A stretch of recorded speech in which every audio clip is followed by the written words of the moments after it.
All right. Hi, everyone. I know that we still have some people trickling in, but just wanted to say hello and welcome to our very first Unshame North Carolina webinar. We're super excited to have you here. We have some great things in store. So without further ado, we can get started. So before we dive into the content, wanted to go over some agenda items.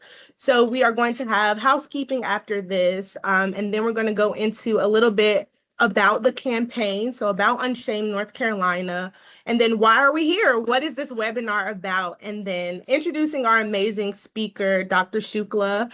And then we're going to have some Q&As after. So if you have questions, please feel free to use the chat and submit any questions that you might have. And then we will have some closing remarks. Before we get started, we want to make sure that we're grounding ourselves in respect. So this session will be recorded and you can go view it on our website right after it will be posted. Please use the chat for any questions or reflections that you might have. When you come in, you will be muted. And then to access closed captioning, click more, select language and speech, and choose turn on live captions. We also have some amazing interpreters with us today. To adjust your view and see all speakers, click view at the top of your screen and then select speaker. And then I mentioned it before, but we will have some time for the Q&A at the end. With that, I want to pass it over to our amazing moderator, Anna, to dive in a little bit more about our campaign. Hi, everyone. I'm Anna Stanley. I'm the State Opioid Treatment Authority for the state of North Carolina at the Division of Mental Health, Developmental Disabilities, and Substance Use Services. I want to set the stage today by talking about Unshame NC. Unshame NC is a statewide campaign that's led by the North Carolina Department of Health and Human Services in partnership with Shatterproof, which is a national nonprofit. Our mission is simple, but it's powerful. It's to remove the stigma around substance use disorders. We do this through a community-driven approach focused on awareness, education, and amplifying the voices of lived experience. This campaign works by partnering with communities across North Carolina to share science-based information and real stories. This helps build understanding, compassion, and pathways to care so that more people feel supported when seeking help. Next slide, please. So we believe that change happens when communities come together, and there are two main ways that you can join us. First, share your story. Your experiences can inspire others and break down stigma. Second, join our community coalition to help drive local impact. You can find all the details and the resources on our Linktree, and if you have questions, just reach out to us at unshamenc@shatterproof.org. Next slide, please. So this webinar is the first in our three-part Learning Together series.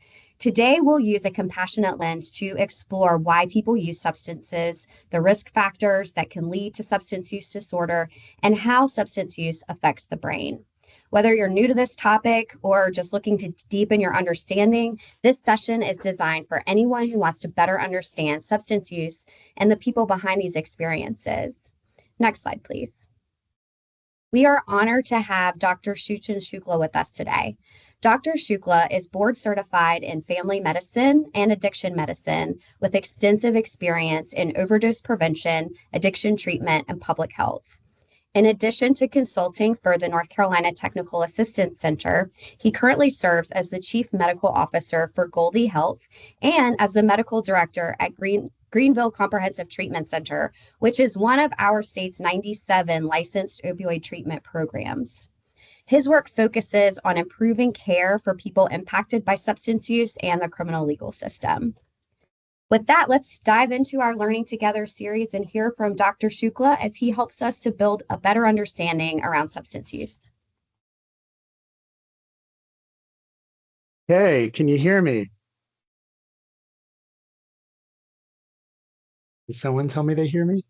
Yes, we can hear you. Hey, and you see my screen? We do, yes. Yay, okay, that's half the battle. We're doing great.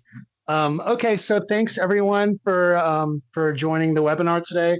I'm going to be, as Anna introduced, I'm going to be giving a sort of basic overview of substance use and with the goal of increasing our understanding. How do I advance slides? There we go. I work with the North Carolina Technical Assistance Center. It's a state-funded initiative to provide free training and technical assistance to any agency in North Carolina, nonprofit, government, non-government, doesn't matter, for-profit, anyone that's working to help folks who are at risk of incarceration and or overdose. As you can see, we have various areas of expertise. We have law enforcement experts on our team. We have harm reduction experts on our team. We have public health experts. So please check us out. You can see that QR code brings you to our website where you can request free training or technical assistance. You can join our mailing list or browse our resources. So today I'm going to start by going over substance use disorder and overdose trends in North Carolina, and point out some interesting perspectives on this. We'll talk about the difference between substance use and disorder and how that all develops and progresses. And we'll go a little bit into the brain science behind how this works and develops. You can see these objectives they lay out the problem, but they don't provide the solution, but that will be in part 2. It was too much to put into one session, so we broke in half. I also wanted to reground us. Anna grounded us, I'll reground us on why we all are here. I think there's some important concepts to think through as we go over the information over the next hour. One is the idea of shame, and these are just dictionary definitions. Shame is a painful emotion caused by consciousness of guilt, shortcoming, or impropriety, a condition of humiliating disgrace or disrepute. A lot of negative, heavy words there, as you can imagine. In my work as an addiction physician, in my work as a public health worker, trying to lift population-based solutions for substance use, I find that shame is one of the biggest barriers to people seeking care, to feeling comfortable, to talk to others when they need help, to even talk to themselves about needing help. Shame is a major barrier to improving someone's health. Unshame, which is not really a word, but we're using it, it's changing that emotion, changing that condition by using compassion. Because shame is really an emotion, and so we need to change that emotion in that person if we want to get over that barrier. Stigma is closely related to shame. Stigma is the set of negative and unfair beliefs in society or the group of people that they might have about something. Stigma amongst the community is what helps create shame in the individual, which ultimately is the barrier to care. So in order to unshame, we have to anti-stigma. These are also not words, but really it means reducing misconceptions and changing attitudes amongst the group, amongst society. And so how do we get there? Simple. We need to increase our knowledge and understanding, and that's the goal today. So what is substance use? Substance use is something we all are partaking in. I'm sure many of us this morning had some coffee. Maybe folks took their medication that was prescribed for their blood pressure or their diabetes or their asthma. Many people smoke or use vaping products or other forms of tobacco. Alcohol is ubiquitous in our cultures, in our rituals, in our celebrations. And energy drinks sometimes fuel the work that's done by many workers across the community. And even if we really wanted to stretch our imagination, one might even think of certain foods, processed foods, sugary foods like these candies as substances. Because essentially, humans have used substances for thousands of years. Even animals use substances. What do substances do for people? And I guess you could say animals. They provide various benefits. They help people feel good. And you can think to yourself on those photos of the substances you use, what helps you feel good, what helps you fix problems, improve your health, relax, have fun, connect with others, engage in cultural or social rituals, improve your performance. The truth is all substances have risks.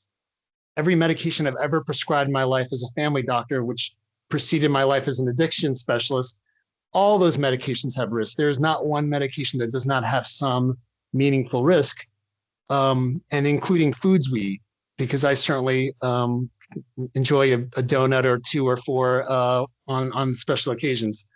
But the truth is people use substances because they believe the benefits outweigh the risks, that these benefits listed here are more important than the risks. This is not new in all of human history, nor is it new in North Carolina. So there is a DSM-5, the Diagnostic and Statistic Manual, version 5, edition 5, definition of substance use disorder. But that's what we use in clinical settings, myself as a physician assigning a diagnosis. If I were to break it down for a general audience, what I would say is substance use disorder is a chronic relapsing medical condition. Chronic means it's likely you're going to have it for a long time, if not forever. Relapsing means it might get better, but it might get worse, and then get better again and worse again. And that's a natural course of that condition. Many medical conditions can be described as chronic and relapsing. Medical is really important in this definition because medical implies that there are medicines and medical treatments that can improve the condition. And it's important to point out that it is not a moral failing. I've treated many of people with substance use disorder, some who might be seen as morally upright, some who might be worthy of moral criticisms. And I haven't seen any correlation between someone's predisposition to develop a substance use disorder or have a worsening substance use disorder improving based on their moral standing. So unlike previous perspectives on substance use disorder, it's not about how good or upstanding you are. The specific criteria for a use disorder is one of three, or is a combination of three things. One is physical dependence. And so I want you all to think in your mind of substances you might use or activities you might be engaged with that can develop one or more of these criteria. So physical dependence is the idea that you need more of something to get the same effect, or that you develop withdrawal symptoms when you stop using substances. So coffee is not in the DSM-5. There's no caffeine use disorder that I know of, unless I missed that line. And yet it does cause physical dependence. People who drink coffee every day and they skip a day will not feel right. People who don't drink a lot of coffee like me will feel very strong effect when they drink coffee. But if I were to do that every day, I would tolerate to that effect, and I would need more and more coffee to get the same effect as that first day. That is physical dependence. That's really what's happening in the brain, in the nerves, by the use of that substance. But that alone is not enough to call a situation a use disorder. A use disorder needs something from these other two categories. The second one here of the two, or the first of the two, is loss of control.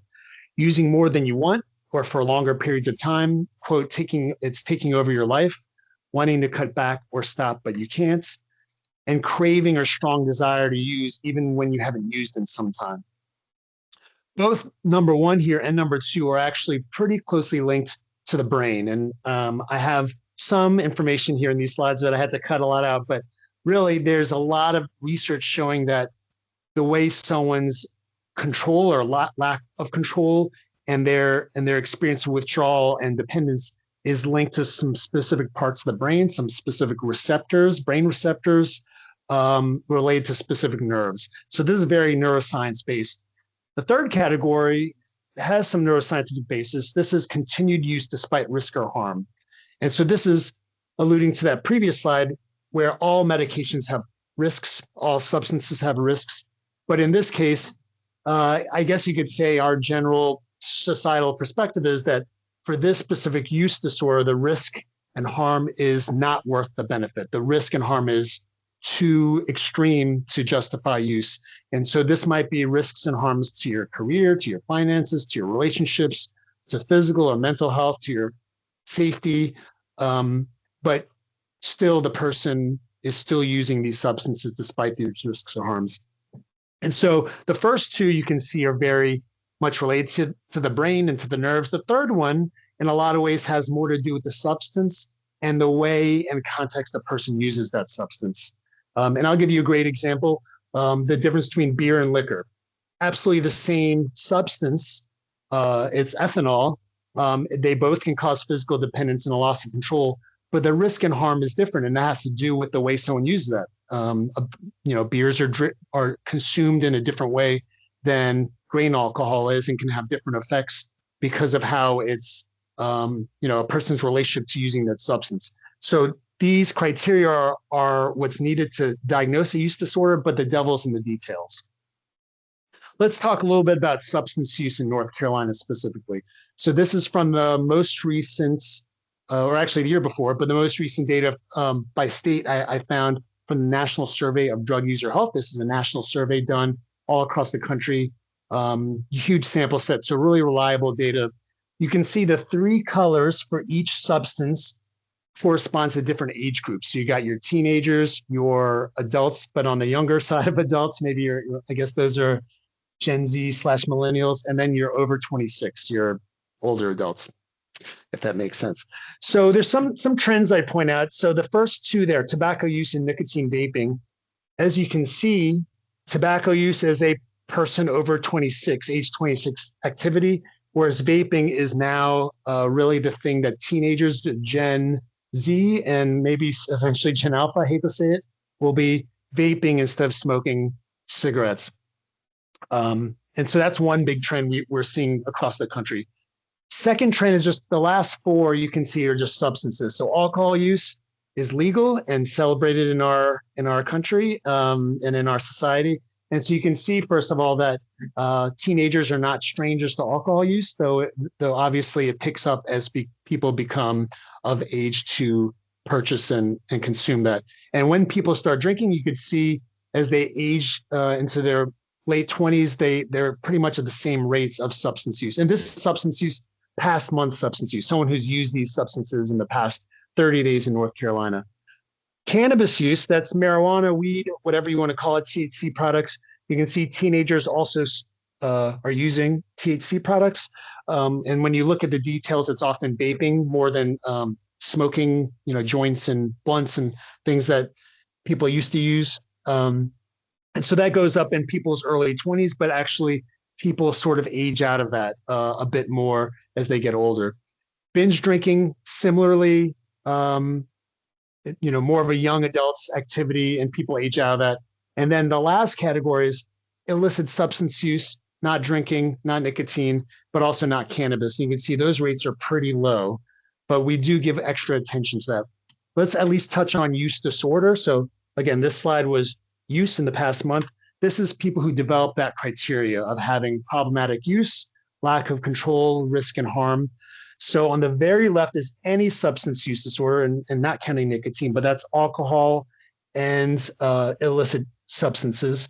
And you can see this seems to peak and when people in their late teens and early 20s, and then many people, resolve their substance use disorder, almost half, as they get a bit older.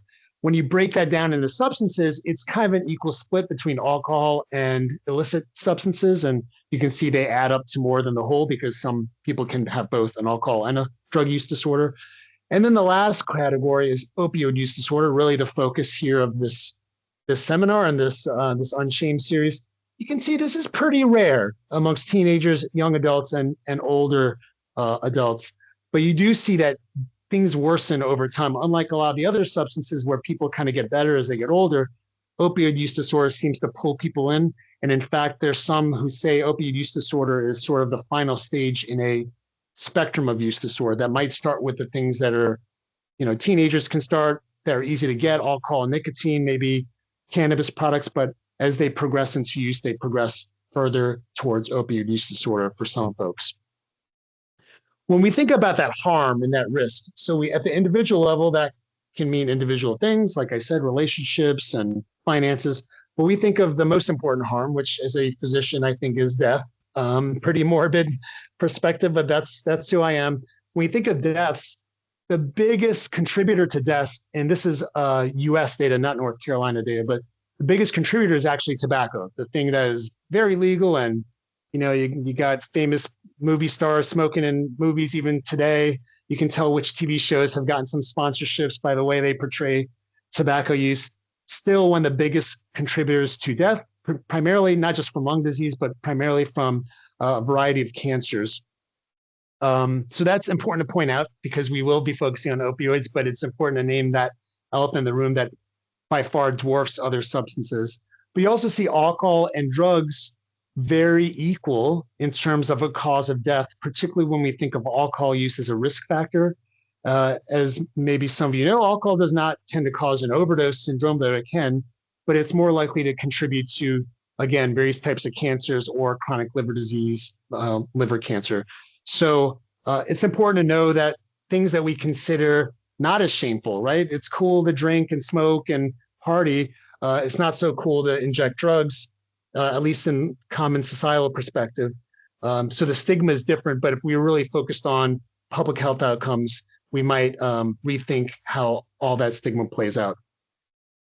So if we were to hone in only on the drugs, not alcohol or tobacco, as we did in that last slide, this is a breakdown of North Carolina specific death data over the last, 25-ish years. And if you're not familiar with the slide, because I use this slide a lot, and it comes from NCDHHS, there are the three waves of the opioid epidemic, as we call it, in the the late 90s into the early 2000s. You can see that green is commonly prescribed opioids as we are prescribing more pain pills, oftentimes without proper screening of appropriate patients or proper supervision. I was certainly a culprit of this in my earlier career. We were all teaching each other to prescribe a lot of opioids. And so that was a major contributor of death, as some of that prescription was maybe misused or diverted or was used by folks it wasn't intended for. As that prescribing slowed down into the 2010s, you can see heroin, which on my screen is kind of a bluish, grayish, became one of the bigger contributors to overdose, though not as much in North Carolina as in some of the other parts of the country. But then you can see around 2015, the big culprit in this opioid epidemic, fentanyl and fentanyl analogs, came up pre-pandemic, but really shot up in the pandemic. We're sort of what we call the fourth wave of the opioid epidemic, where cocaine and methamphetamine, you can see, also came up here in the last several years, have been a contributor to overdose and substance use across our communities. Why is fentanyl so deadly? In the news, you might hear a lot about its potency, and just a little tiny bit of it could kill a neighborhood. And though that is not untrue, you could also say that about a whole lot of regularly prescribed medications. You could say that about a lot of things you get over the counter, right? There's things that at the right dose can hurt anyone. So instead of focusing on potency, I like to focus on variability. This is a study from LA County. Just you can see the post-pandemic year, so pretty recent data, where they basically sampled street drugs and tested them for their potency, or like how strong the fentanyl is in that sample. You can see the N18, N39, N98 there on the left. That's the number of samples they did in each quarter. So same parts of LA, they went and they sampled street drugs. And what they found was, here on the left, the median purity, how pure, kind of on average, median is similar to an average, how pure that fentanyl was in that quarter. And you can see great variability. So imagine those of you who drink a coffee this morning, you get in your Starbucks, and I'm no endorsement of Starbucks, I shouldn't say Starbucks, but you get in your favorite coffee cafes drive-through, and you're ordering the same thing you always do. It looks and smells the same, costs the same, the cup's the same, the taste is the same, everything's the same, but you don't know if you're getting coffee that's as strong as water or as strong as 10 or 20 cups of coffee. Coffee can be a cause of an overdose. Every medication has risks, especially at the right dose. Coffee absolutely can cause death if so much was consumed. And there are reports of this. And when people are using, caffeine powders in their milkshakes or whatever, and they mix it wrong. So imagine that variability from your local coffee cafe. This is the experience of people using substances in the community. That variability in what they're buying, because it's an unregulated drug market, can make things so much more deadly. If it was very, very strong, like it was 16%, but it was like that pretty consistently, I anticipate you would actually see overdose going down, because if people are buying the same, let's say, super strong coffee, they know, well, this is, I don't know, espresso, so I don't need to drink 12 ounces. I can do 1 ounce, and that's fine. And maybe the espresso drinkers out there are laughing at me, but so it's that up and down that's more important than the overall potency. And though on the right, you can see that most samples were less than 10% purity. You saw samples are up to 40 or 50%. And those are people who are probably at risk in real life in quarter, let's say, 1 of 2025. So when we think about North Carolina and that risk and harm, especially, let's look at alcohol and opioids, because those are two of the biggest contributors. Death is something I'm pretty focused on, but it also trickles down, or it has its own ripple effect. For every death, there's a certain number of ER visits from alcohol. There's a certain number of tax dollars due to excessive alcohol use from workforce issues or other health harms. And though we haven't seen the same increase in alcohol deaths that we have with opioids, we have seen an increase from, that starts 2010 up to about 2024. It's gone up by, I'd call that about 50 or 60%. And same, and ER visits have gone up by, maybe about 20%. So socially, our communities have been suffering not only from substances that are illicit, but also from alcohol.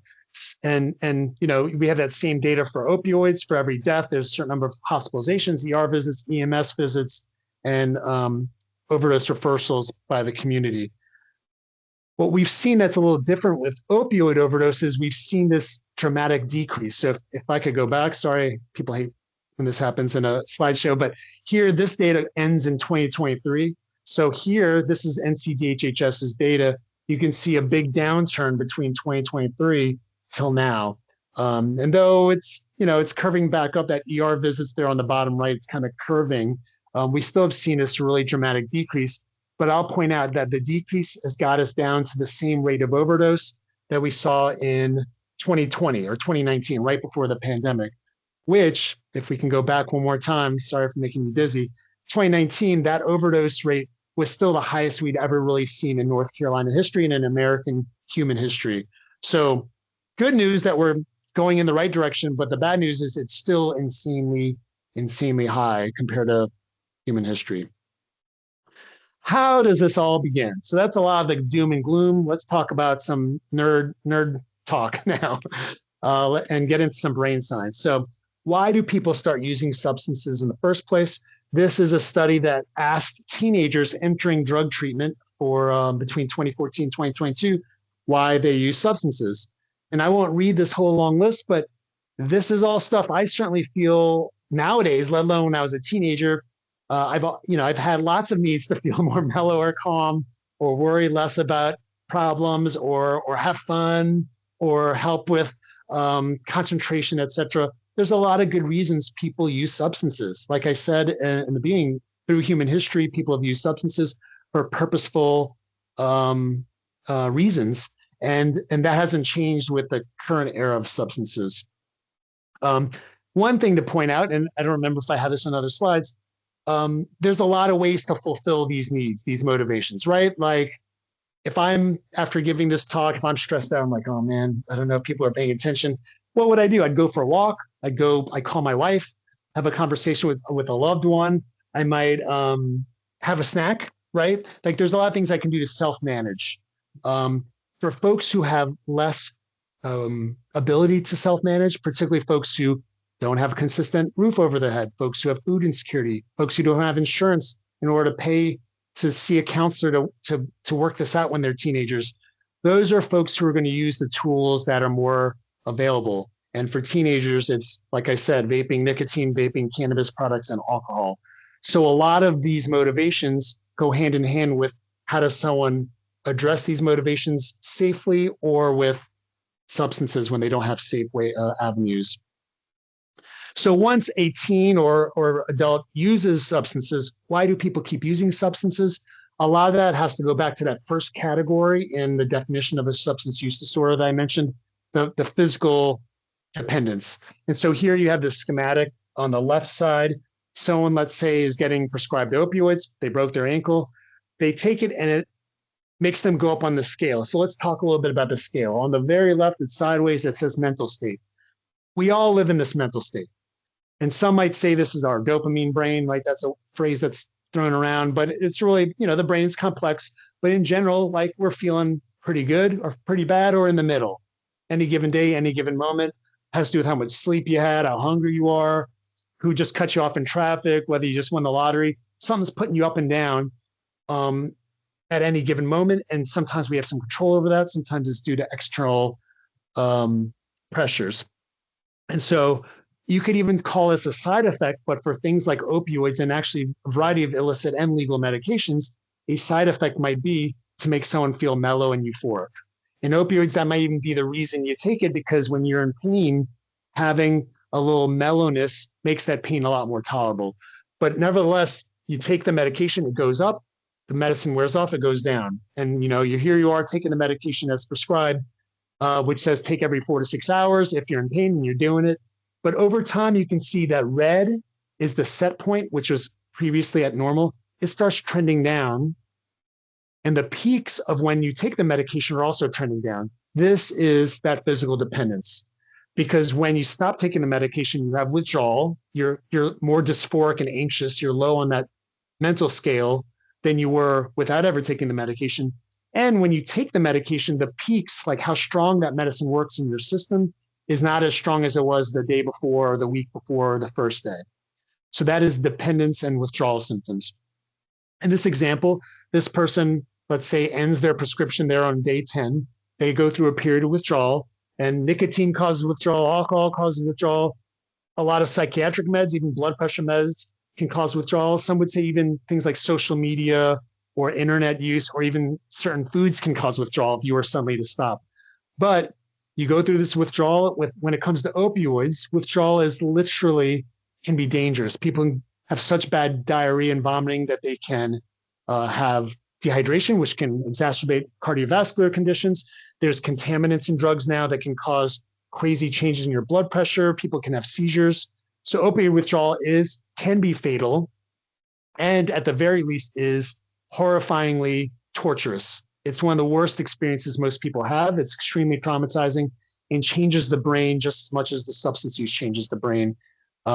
So that even after getting through the withdrawal syndrome, a life stressor can make a person more likely to feel extra anxious and dysphoric, particularly after that experience of using substances and going through withdrawal, in which case it's even harder to pull yourself out of that hole. And many people that become dependent on substances might describe this, that like the same things that brought me joy before in my life don't bring me that same joy. So going for a walk, talking to my wife, or having a snack, that doesn't help me feel better the same way. And anxious dysphoric isn't just like, well, being in a good mood's a great thing and being in a bad mood's sort of lame. No, these are important things to someone's productivity, their ability to take care of their family, their ability to earn a living, to take care of themselves, to manage their own health needs. So someone feeling anxious dysphoric, especially when they're profoundly anxious dysphoric, can really be a barrier to all kinds of self-care and participation in society. And so what do people do? What did people do in the first wave of the opioid epidemic when their prescriptions were cut off?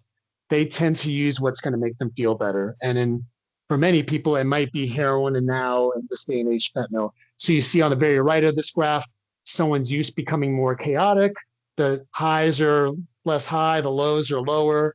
And this is really the story. Every person's story is absolutely unique and dependent on all kinds of nuance, but this is a sort of simplification of how, once someone starts using, how they end up in a pattern of continued use. When we think about this at the brain level, there's some important points to take note of. One is that most adults with a use disorder, SEDs and substance use disorder, they had adolescent exposure plus trauma exposure. The brain of someone who is young is different from someone who is old. Why is it that some people with a use will develop a disorder and others won't? A lot of it has to do with certain brain regions develop at certain periods of time through the human life cycle, starting with, a 5-year-old, a preschooler, up to a young adult, a 20-year-old. And the parts of the brain most involved in reward behavior, feeling good about doing something, and the parts of the brain involved with fear and anxiety, those are particularly developed or developing during teen years. And it's like a plant growing in the springtime. If you put the right fertilizer, that plant will grow strong. You put the wrong fertilizer, that plant will not grow so well. And substances and trauma are bad fertilizer for a teen's brain. We know that the earlier a teen or a brain, let's say, is exposed to substances, that's associated with the higher risk of developing a use disorder and having more use. We talked about gateway drugs. And yeah, the more severe that exposure as an adolescent, the more predictive of use disorder.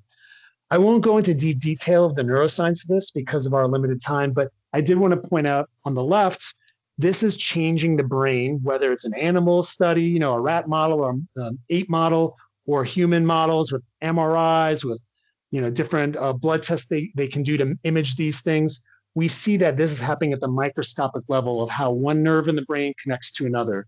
And so you have your parts of your brain that are involved with, on the right side, fear response, and pain and suffering, which is very closely related to the withdrawal experience. You have parts of the brain that are about craving and thinking about a substance. And then you have parts of the brain that are involved with reward and feeling good and binge and intoxication. All those parts of the brain change at the macroscopic level. Like if someone were to die and I were to do an autopsy, some parts of the brain would be bigger or lit up more on the MRI. Some would get smaller. And then, yes, like I said, on the left side, these substances and the traumas that people experience change things at the microscopic level. When I talk about trauma, what I really mean is, what I really mean is trauma can mean a lot of things to a lot of people. We often talk about ACEs, adverse childhood experiences. This was based on, at this point, 30 years of studies that looked at key terrible things, really terrible things that can happen to a teenager. It's on the bottom right there, so it's things like, I'm sorry, let's see. Oh, it's there on the left, abuse, neglect, and household dysfunction. So having a parent incarcerated, having a parent with a substance use problem, having a parent with mental illness, experiencing physical or emotional abuse or sexual abuse, having a parent divorced. All these big categories of trauma were shown to predict someone's risk of suicide, someone's risk of diabetes or heart disease. A whole variety of health and social outcomes were linked to this. But you can imagine they just picked these, 5 or 10 different categories. It really could be that a whole host of traumas that weren't on this list also contribute. Things like experiencing racism, things like experiencing other forms of gender violence, things like experiencing isolation, social isolation. So you can see there's like the big T traumas, little T traumas, but the research is very clear that this increases someone's risk of using substances, developing a disorder, and facing health consequences from those traumas.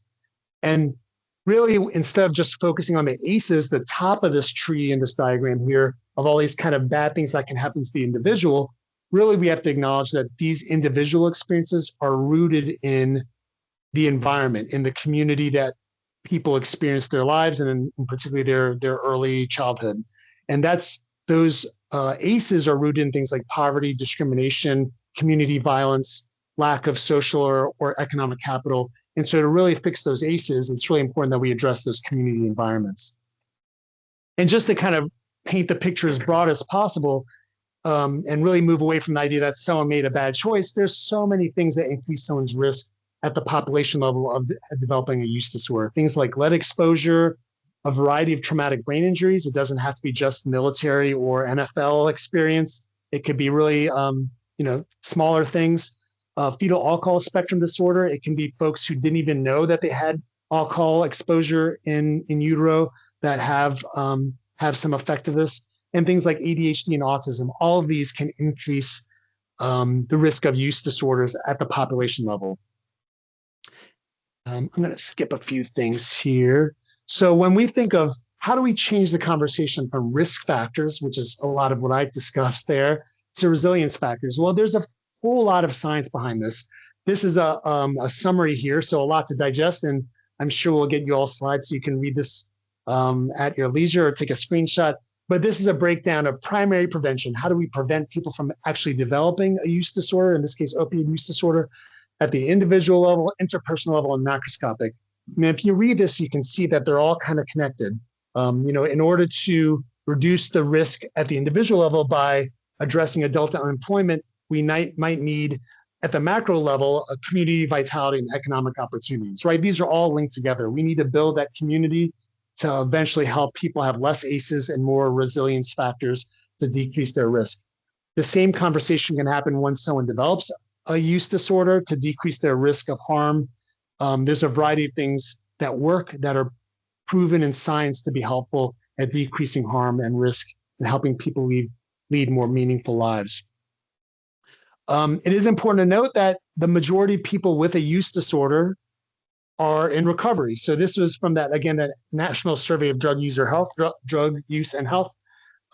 They asked respondents if they have ever had a substance use problem, and 12% of the population said yes, but 3/4 of those folks said they are in recovery or have recovered from that problem. So it is the normal thing for people to improve, but some people really might need treatments or support to get there.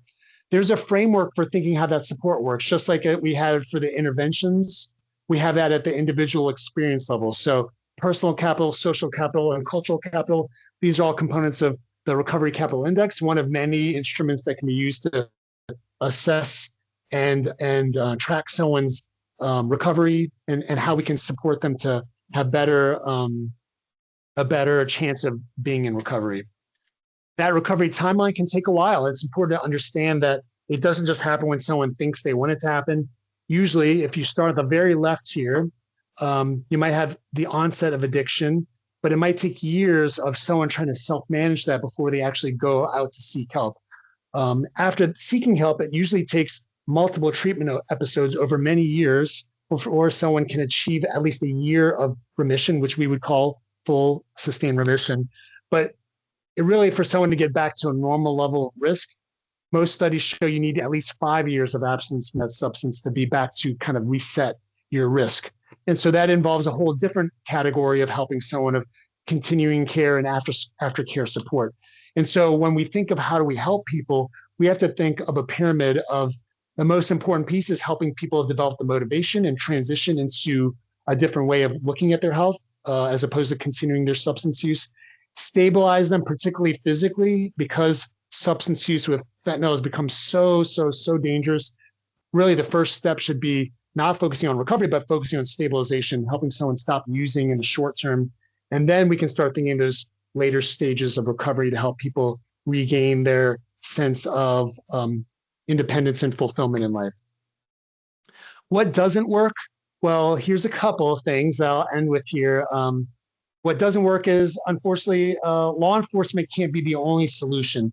The study on the left showed that local law enforcement seizures of drugs, though, it's pretty impressive when they show that table with the guns and the bags of drugs and take that photo for the local news. Research shows that actually increases overdose rates in the next 1, 2, 3, and 7 days following that seizure event in that 100 to 500 meter radius. Because what do people do when their usual source of drugs is no longer available? They buy from people they don't know. They buy from places that might have cut those drugs with other substances that make them more dangerous. On the right side, something else that doesn't work is forcing people into treatment. And if you have children like I do, you probably know that making someone do something is a great way for them to not want to do it. You have to kind of like guide them into that thinking and make them think it's their own idea. That's how it works with kids. And in a way, that's how it works for adults for a variety of conditions, including substance use, because trust me, diabetes and high blood pressure is very similar. But what the research shows is, at best, forcing someone to treatment helps people in the short term just as equal as if they went to it on their own. But long-term studies sort of suggest people fall out of care because someone made them do it. It wasn't really their idea. And so we should really be supporting people to make those decisions on their own. But what does work? Well, that's going to be in part 2 of Unshame. So join me and listen to my voice for a lot longer for part 2 when we have that scheduled. But I'll give you a preview. I'm trying to embrace AI because that's like, I guess what the kids are doing. So go to your favorite AI platform between now and the next time we meet and just type this sentence in, because I think AI knows how to do the research. Is there any medical intervention on earth as effective for improving life expectancy as medication for opioid use disorder?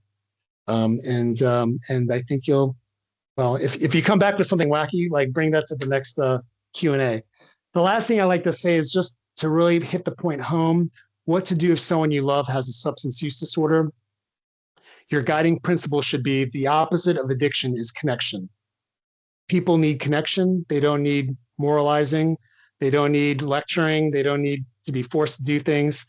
Talk to them, but mostly listen, show them love and compassion. Don't judge or shame them. Remember, they are probably dealing with a lot of old traumas and ongoing trauma, because living the life of being addicted to something is not a fun experience. Be a good friend or sibling or auntie or whatever you are. Tell them that you care about them. Show them that you care about them. And that doesn't necessarily mean facilitating or enabling substance use, but there is a fine line it's hard to draw that line, but there is a fine line. Encourage help, but don't force them to do something they are not ready to do. Ask them how you can help them. Normalize treatment as healthcare. A lot of communities think treatment is something for someone who's weak, or it's something else, but it is normal healthcare. It's as normal healthcare as cancer treatment or diabetes treatment. And remember that people have complicated relationships with their substances. Like I said in the beginning, people use substances for the good effects, and they are not blind to the bad effects, but it's a complicated relationship. Their motivations may change day to day, but the truth is treatment works, and we're going to get into that the next session, and I'll leave it there. Again, that's my email if you want to send hate mail or love mail or any kind of mail, and then that's the QR code for the NC TAC website. And we'll transition to questions. Should I stop sharing? I guess I should, right? Do I stop? There we go.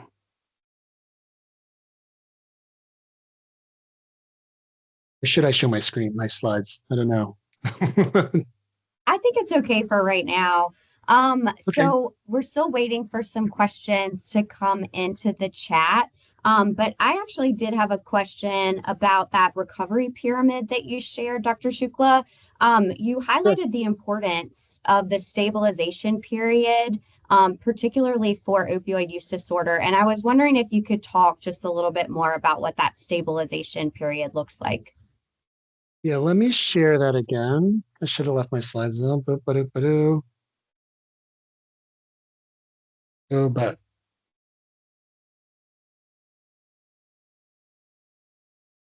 So stabilization, oh, did I miss it? This way. Stabilization really means focusing on the here and now, the short term of physical and mental health. This is about, someone who needs stabilization is someone who's not stable. As a physician and addiction treatment provider, I think as someone who's not stable is someone who can't take care of their basic needs or is at imminent risk of harm, whether death or developing a HIV or hepatitis C. Someone who's at risk of being incarcerated imminently, which many people are using substances and are not at risk of incarceration in the next hour, in the next 24 hours. And so stabilization often means helping someone with very basic needs. It might be not even drug related. It might be helping people use drugs more safely, like helping them test their drugs with testing strips. It might be making sure they have naloxone in case they were to overdose, making sure they don't use alone. It might be getting them a roof over their head, because someone without a roof over their head is at imminent risk of a whole lot of harms, physical, mental, law enforcement related, that they wouldn't be if they had a roof over their head. Did that answer your question, Anna, or is that where you're getting at? Yeah, that's perfect. Yep. So I think, or I'll just say, I talk to a variety of North Carolinians, policymakers who make all the decisions, people with the money who control the purse strings, people who are patients, their family members. I talk to a lot of people, and I'd say a lot of people think, okay, that person says use disorder. I want them to feel better. I don't have hate in my heart.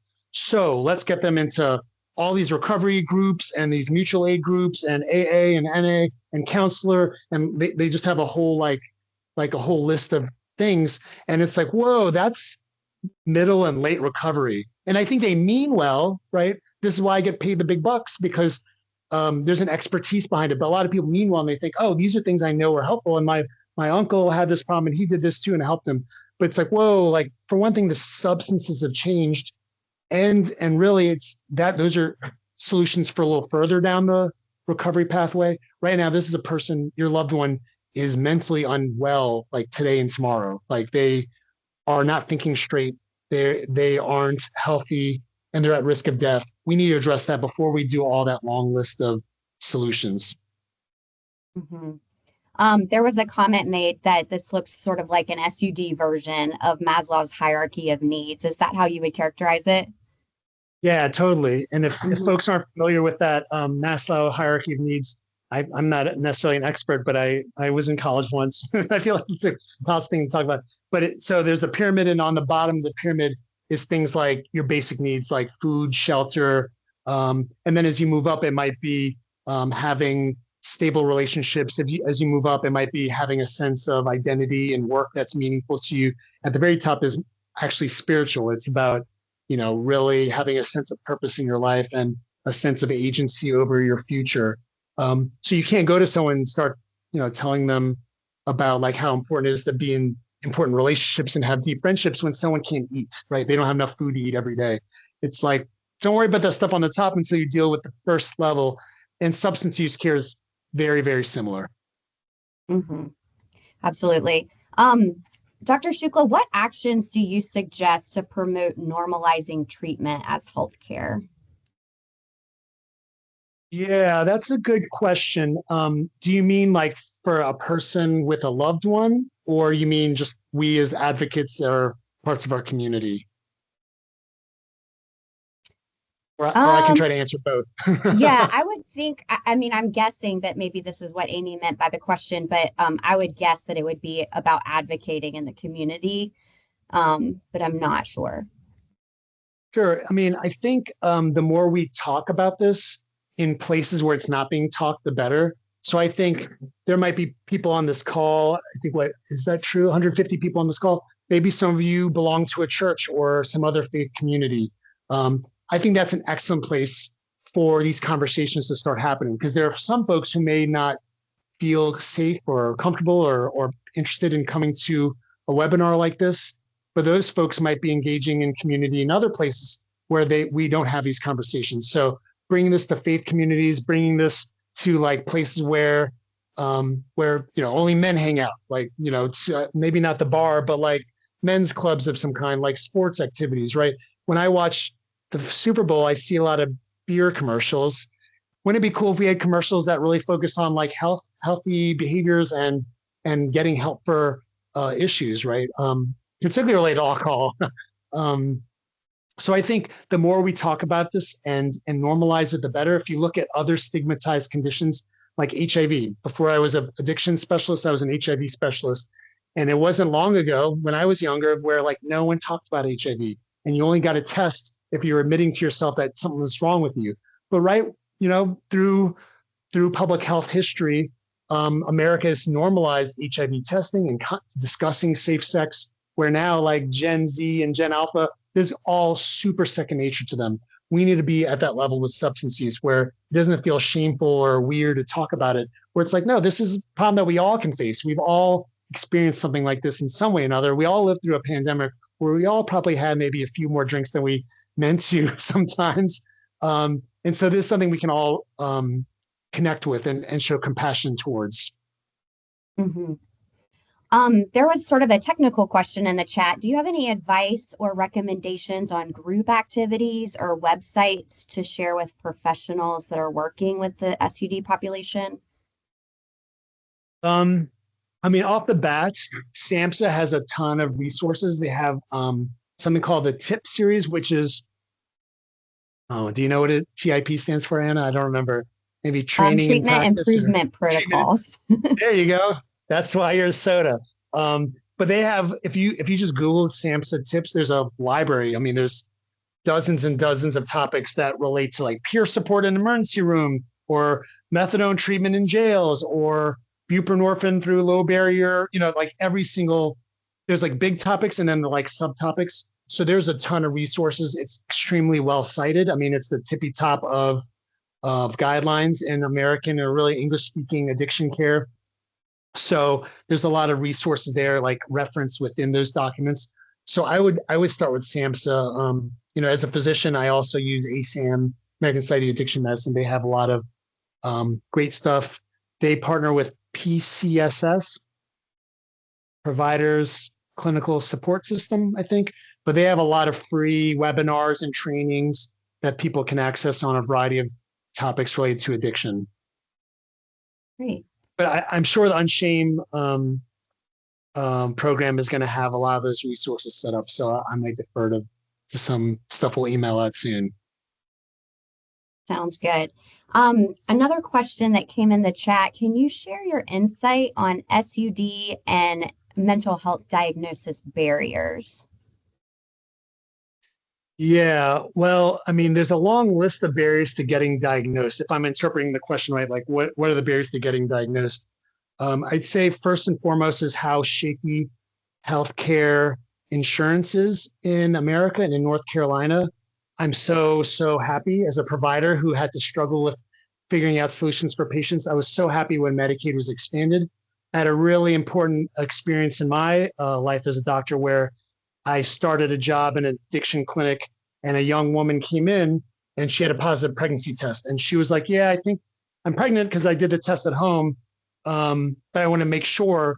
So I came here for a test and it was positive. She's like, yes, I'm so glad I'm pregnant because now I can get Medicaid and stop buying my Suboxone from the drug dealer. I can get it from the pharmacy.